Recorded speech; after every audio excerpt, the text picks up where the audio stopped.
has that friend, you know. The one who's always passive-aggressive and never seems to come out and just tell you what he or she means. The roommate who wanders around the kitchen wondering aloud where all of her milk went when you and she are the only people in the room, and you wish she would just ask you directly if you were the one who used all her milk without asking. In English, a sentence written using passive voice is that annoying, ambiguous friend. In passive voice, instead of an agent performing an action, as an active voice, the action happens, often mysteriously, to the agent. Don't get what I'm saying? Take this scenario at the climax of this little-known film. The Emperor was thrown down a ventilation shaft by Luke's dad. This is a classic example of a sentence in the passive voice. Can you see why? First, ask yourself, what is the action in the sentence? The action here is was thrown, or the verb to throw. Then, single out who is being acted upon. In this case, who was thrown? The Emperor. Next, ask, is someone or something performing the action? Who was doing the throwing in this sentence? It's Luke's dad. Now that you've identified the key elements, you can make the sentence active by putting the person performing the action, the subject, Luke's dad, at the front of the sentence. So, the Emperor was thrown down the ventilation shaft by his dad becomes, his dad threw the Emperor down the ventilation shaft. The sentence is not only shorter and clearer, but more direct. Now the only thing you have to answer is why there's a giant, death-defying hole in the middle of the throne room.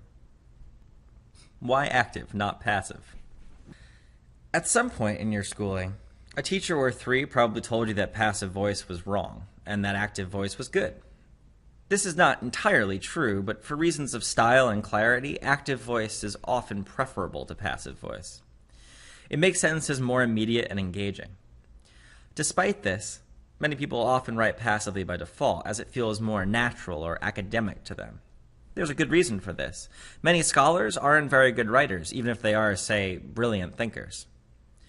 We can imagine, for instance, a committee of well-meaning scholars yielding this rather dry pronouncement. A large asteroid heading towards Earth has been discovered by the scientific group. The sentence contains some pretty important information, but this sentence, because it's passive, doesn't put the important information to the forefront. It also lacks immediacy. So how do we fix this? All sentences with passive voice contain two elements. A form of the verb to be.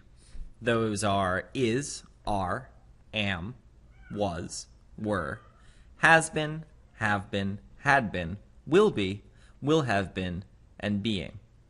Plus a past participle, which is a verb in the past tense.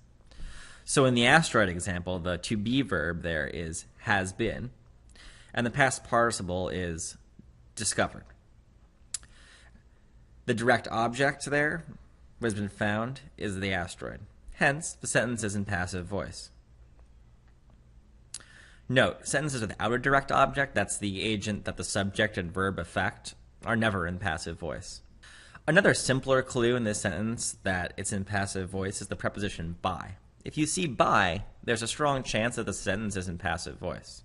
However, a large asteroid heading towards Earth has been discovered by the scientific group could just as easily be a large asteroid heading towards Earth has been discovered, and it would still be passive voice without that preposition in there. So it's a good clue, but it's not the be-all and end-all of figuring out whether a sentence is passive voice. Here's a good rule of thumb. If by isn't in the sentence and you can't tell who's performing the action, the sentence is probably passive. To avoid Armageddon without the help of Bruce Willis, place the doers of the action at the front of the sentence and remove the to be verb. So the sentence becomes, the scientific group discovered a large asteroid heading towards Earth, and the world is saved by good style. It's a pretty common belief that sentences in the first person, I or we, can't be passive. After all, if I'm doing it, it can't be unclear who's performing the action, right? It's easy to fall into this trap, but first-person perspective is not an escape from passive voice. For instance, I was stranded on the island by the storm is passive. You're not stranding yourself on the island. The storm is performing the action of stranding you. To make it active, change it to, the storm stranded me on the island.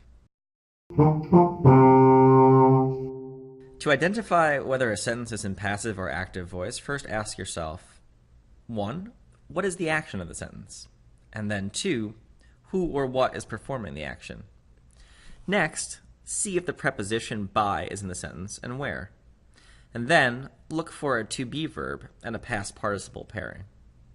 Then, once you've determined the sentence is passive, if it's active, leave it alone. 1, place the doer of the action in front. 2, remove the to be verb. And 3, change the main verb if necessary. Now you've turned a dull, boring passive sentence into a smooth, stylish, active one.